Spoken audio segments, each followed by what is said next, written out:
Before I dive into this unbelievable story of how an HOA Karen barged into our peaceful cabin screaming about rules only to be stopped cold when my wife pulled out a warrant, I need you to do one small favor. Hit that subscribe button, turn on the notification bell, and join us, because stories like these keep getting crazier, and you don't want to miss the next one.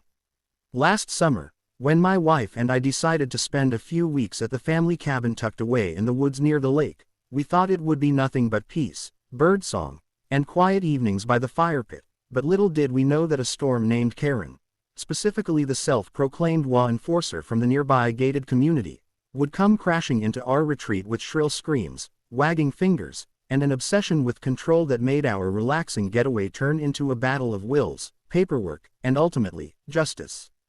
The cabin itself had been in my family for decades, sitting just outside the official HOA boundaries, meaning we were free from their petty rules about paint colors, mailbox styles, and how long grass was allowed to grow before fines were issued. Yet somehow this Karen, who had only recently been elected by a handful of her equally power-drunk neighbors, decided that our property was now within her jurisdiction, and the way she showed up proved just how far some people will go when given even a shred of imagined authority. It started innocently enough, with a note shoved under the door one morning, written in bold capital letters that said, "Property inspection required by HOA. Noncompliance will result in fines," which made us laugh because not only were we not part of their HOA, but the tone was so hostile it sounded like a parody, and when my wife held it up to the light, she noticed there was no official header, no signatures, just a typed sheet with the kind of threats that screamed desperation. We ignored it, thinking it was some prank or an overzealous neighbor, but the next day the nightmare arrived in person.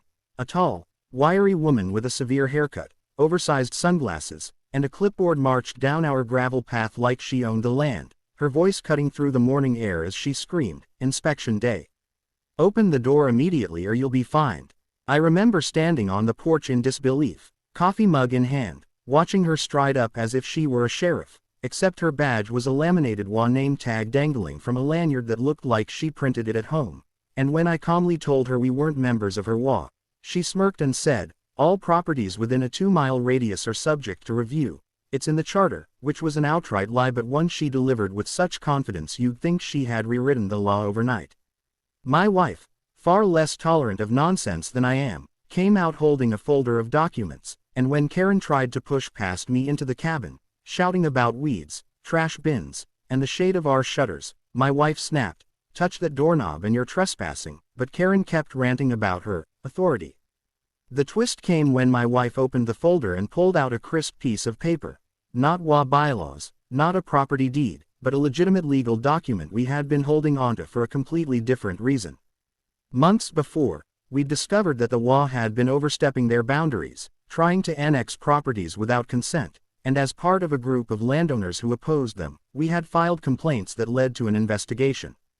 That document in my wife's hand was a warrant, a court-issued order giving investigators the right to search the HOA's own offices for misconduct. When Karen saw the header with the county seal, her voice faltered for the first time, her face draining of color as she whispered, "Where did you get that?" My wife, never missing a beat, said coldly, "From the court, where real authority comes from. You step 1 foot inside our cabin and you'll be the one answering questions." What followed was a standoff that felt straight out of a drama series. Karen tried to regain her composure, threatening us with imaginary fines and citations, but every time she raised her voice, my wife countered with calm, sharp facts about property boundaries, trespassing laws, and the ongoing legal case against the HOA. Neighbors began to gather along the gravel road, curious about the shouting, and soon there was a small audience watching Karen, the self-anointed queen of the HOA, being verbally dismantled by my wife. One older man from the nearby cabins even chuckled and shouted, "She doesn't own us," which made the small crowd laugh, further fueling Karen's rage. She began screaming louder, pointing at us in the cabin, claiming we were in violation of visual harmony codes, whatever that meant, but then my wife did something that broke her completely. She handed her a copy of the warrant. Karen's hands shook as she read the legal jargon spelling out the HOA's violations, and her attempt at screaming faltered into awkward stammering. For once, she had no comeback, no invented rule to throw at us, just silence broken only by the murmurs of neighbors who now realized they too had been bullied by her into paying bogus fines. At that point, Karen tried to retreat gracefully, mumbling about needing to consult the board, but her humiliation was already sealed. The crowd had seen her powerless. We thought that was the end, but Karen wasn't done. 2 days later she returned with backup, dragging along another HOA officer and waving a thick binder of supposed bylaws, only this time we were ready. We had already contacted the county, and an investigator showed up just as she began her second tirade, clipboard shaking in her hand. The investigator calmly introduced himself, flashed his badge, and informed her that not only was our cabin outside HOA jurisdiction, but her harassment could be considered criminal trespassing. The way Karen's jaw dropped was priceless. Her hands trembled so badly she dropped the binder, spilling pages onto the dirt road, and the investigator bent down, picked up a page, and smirked. These aren't even notarized. This is nothing more than a scrapbook of rules you typed yourself. That moment sealed her fate. The neighbors erupted in laughter. Karen fled red-faced, and within weeks the entire HOA board she ran was under legal review thanks to the warrant my wife had held up like a sword in that first confrontation.